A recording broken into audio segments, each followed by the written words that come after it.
Alex here with Leaky TV for Wednesday, January 26th, and this just in, pizza is really, really good.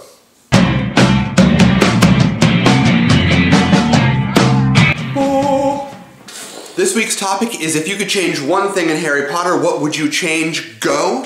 And being an English major, I have a kind of strange answer to this question, I think. I wouldn't change any of the particular characters or the settings or anything like that. I would change the narrative structure.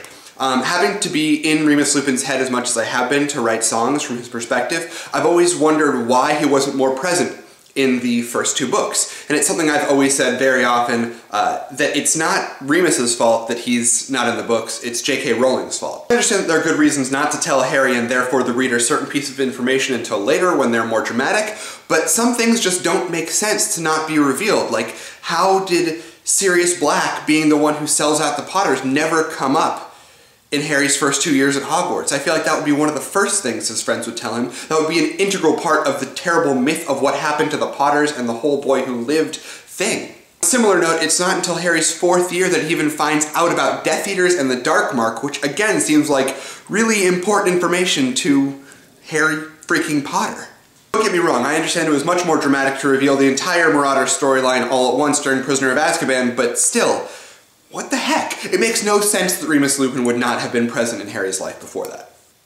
Am I right? Things like the prophecy, was that always going to be part of the story? I'm sure it was, because J.K. Rowling has banker's boxes full of backstory on these characters and information on what happened to them and was going to happen to them. It just seems like, how is that information not shared with the reader earlier in the series?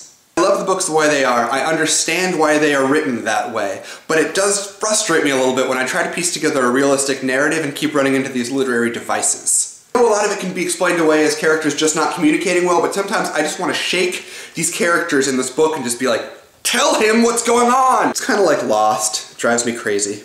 Does that stuff ever bother you? Let me know in the comments. And don't forget, we have a new Wikipedia article that you can help edit. Just go check it out in the Department of International Magical Cooperation. You get there by going to the old ratty phone booth, dial 62442, give the receptionist your name and your mission, then take the elevator down to level 5, and add some stuff to the entry. I think that's just about it for today, but until I see you next, keep each other safe and keep faith.